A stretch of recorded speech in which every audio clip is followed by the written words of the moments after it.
Good evening, or hello, or whatever you're watching on Eurovision. It is Monty. It's Jody West here. And it's Ricky on the camera, and we're bringing you, we're in the Euro Club. We've been here for the Belarus party tonight, which has been fantastic. We've had some lovely food, we've had some lovely drinks, we've had some lovely entertainment. You can probably hear the music going on in the background, there's still some live acts going on.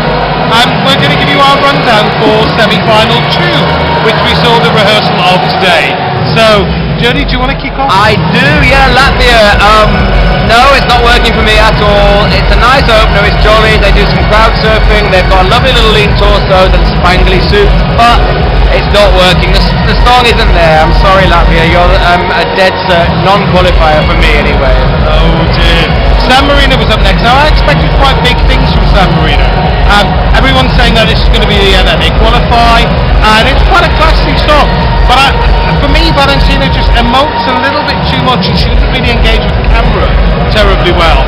And it's kind of there's a sort of a disjoint when she goes into the second half of the song where it changes tempo, and she seems to snag her rap, and it doesn't really come off properly. So it just kind of like it kind of emphasises that disjointedness between the first half of the song and the second half of the song. So what I thought was a certain qualifier, I'm now not really sure. I think it might be borderline. Yeah, if you're going to weld two songs together, don't make the weld really difficult to do, Ralph. And it's really difficult to do with the prop change. FYI, Macedonia. Oh, God bless Esma. We've just met Esma and Lozenge. He's lovely as well. It should work. It should be a fantastic Balkan rousing song that gets everyone behind it. But there is something not working with this as well. It pains me to say it, but there's something not working. I don't know what it is. Again, it's kind of like having a two-song thing. Might not be the right idea to go. Two completely contrasting styles bolted together for the sake of Eurovision. No, possibly neighbourly voting might get it through, but I'm not convinced. Speaking of neighbourly voting, everybody thinks that Azerbaijan is going to scoop up all the Turkish votes that aren't going anywhere this year. And that might be true. Now, I was prepared to be wowed by Azerbaijan based on what everybody had said, everything everybody had said. But I wasn't. It's kind of like, it's a nice concept of the presentation, but it just didn't really seem to work for me. Barrett's great. The woman comes on with this sort of very long red dress and sort of vertebrae on the outside of her back. It just looks a bit odd. I don't know, it's up there. I think it's probably going to be in the mix of the top 10, but it's not really the wow factor that I was thinking of, and I don't think we're looking at a return journey to Baku next year. Q running scared, playing behind us. I think we are possibly going back to Baku next year, and I think Monty might be wrong with that. But anyway, who's next? Finland. Oh wow, this is fresh, this is fruity, this is jolly, this is great. She's got a bandage on her knee covering a gammy knee, bless her, but she is doing the business. She's doing all the press, she's getting all the attention, and it's really good. Katy Perry, what's wrong with it? It's light and fresh in a kind of ballady year. So yeah, go Finland. This is going to be top 10, I reckon. Malta up next, and if you read the blog today, you'll know that I think Malta is quite lovely. It's just a very charming song. It's very happy-go-lucky. It's very easy listening, and I think it's going to do quite well. It's very plainly presented. There's no sort of real gimmicks. It's just Gianluca being very, very charming. It's very, very lovely, and I'd love to see this in the final. Yeah, me too. I'd love that too. Okay, Bulgaria, this is not one of my favourites. Never has been my kind of genre of music, and I really think, second time round for them, it's not working. Don't like it. I think it's going to really struggle. A handful of jury votes just for being ethnic and being traditional, but it really looks awkward at the end with the mask. It's awkward. Awkward, no. I agree with that with Bulgaria, much as I'd like not to, because I really like that style of singing. But moving on to Iceland. I think this has really grown on me. I didn't like it to start with, but it's kind of, I've really warmed to it in the last few weeks, and also, especially when I've been here. It's a very, very simple performance. He sings it very, very well. He experimented with black and white dinner jackets today, and the white one just made him look like a waiter on the Titanic, which made him, given the nautical theme, just was maybe a bit ominous. But he seems to have switched back to black. Well, that's what he's going to wear on the night. I can't believe he's only 23. I don't know, there's something about him, but I think he's a really, really nice, attractive guy, and I would like to see Iceland in the final from not really enjoying it to start with. Yeah, some people in their 20s look older, some people in their 30s look a lot younger. Case in point. Greece, oh gosh, wow, yeah, these boys are hot, these boys are sexy, these boys are really lively, really jolly. We just met two of them in the bar, they are fantastic. This is sailing to the final, of course it is. It's Greece, it's jolly.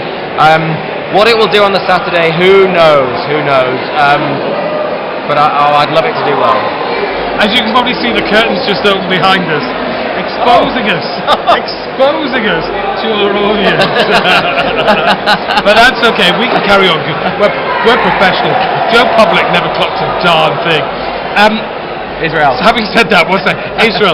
I missed the rehearsal actually for Israel today, so I'm not really commenting on it. I was going to say, she's very good, she's got a cracking voice in her, and she looks great, but the frock that she's chosen is it just seems such a dowdy choice. It's not really right for her. It makes her look several sizes bigger than she is, and she's quite petite when you meet her, and you wouldn't know that to see her on the screen.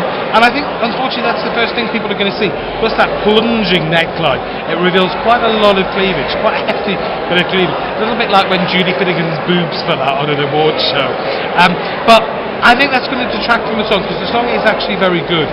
I don't think it's going to go through though. I really think it's just maybe a little too much on the visual. That's going to be a bit challenging. So yeah, I think Israel's going home.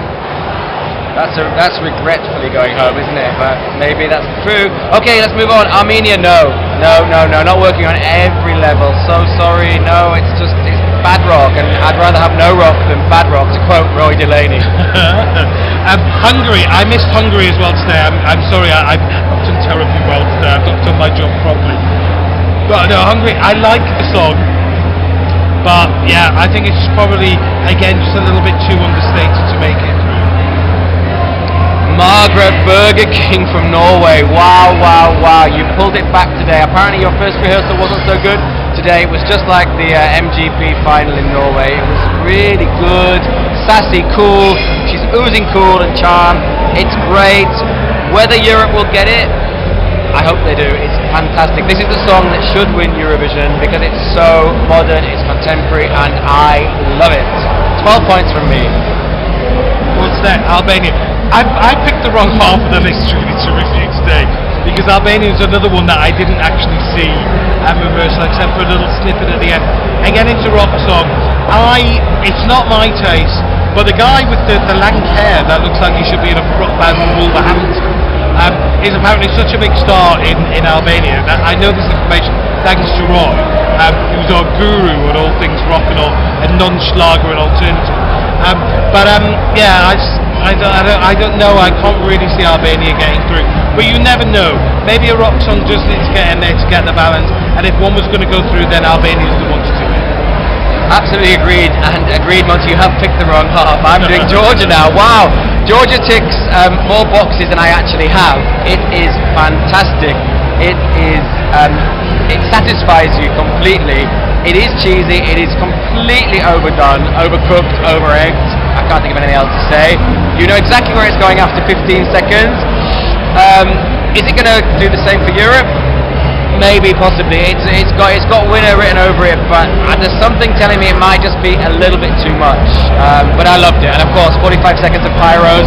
What's not to love? Well, I think it is a little bit too overwrought and a little bit overboard.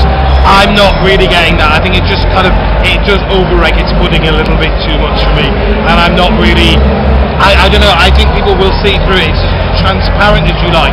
You can see exactly what they're trying to do at each moment, and I think that some people will buy that, some people will enjoy that, some people will see it for what it is and will vote against it. So, Switzerland. Well, Switzerland. I'm not a fan of the Swiss on the tour, but I'll try to be objective. On stage, they've brought them closer together than they were in Amsterdam, and it's made them feel a little bit more cohesive because they were very, very much apart in Amsterdam. It didn't hang together at all. But unfortunately, that closeness together means that when they're framing the shot of two of them by two, it just kind of doesn't work because you've got half of the other band in the shots, and it just doesn't get the kind of the tightness of the close-ups that you need. And I just think it's kind of distracting from it all, really. it is quite a good song. It's quite anthemic. It's absolutely not for me, and I really don't like the sort of the Salvation Army. That's my personal view. You know, I think a lot of people will just overlook that in the final, but for me, I kind of can't. I just can't quite get past that. Yeah, Switzerland could surprisingly qualify though. I do think that's possible. Last up, Romania, and God, what a song to close the semi. This is everything that people in the UK think Eurovision is. It's overblown, it's naff, it's too much.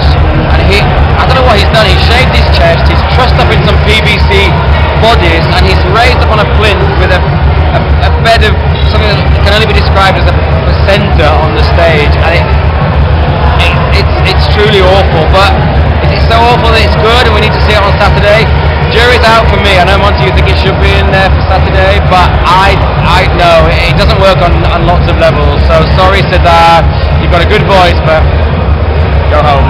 Yeah, I think all of that kind of like red writhing thing on the floor, it almost looks biological. It looks like it's spawning the dancers from underneath it. It's just bizarre. But it is the kind of thing that I think so much effort has gone into making it look so ridiculous that it really does deserve a Saturday night audience. Yeah. So I would like to see that through. So that's it. That's our 17th semi-final 2 songs. We're going to obviously be doing our predictions and our napkin of doom at some point on the blog the next few days. So please tune in to look for that and see if you agree with us. And we're going to go back and maybe get another beer now. What do you say? Absolutely, I think we will. Thanks, cameraman, as usual. Thank you very much, and we'll be in the hall tomorrow for the Big Six first rehearsal, which we won't be able to see, only in the press room screens, but we'll tell you what we think. Cheers!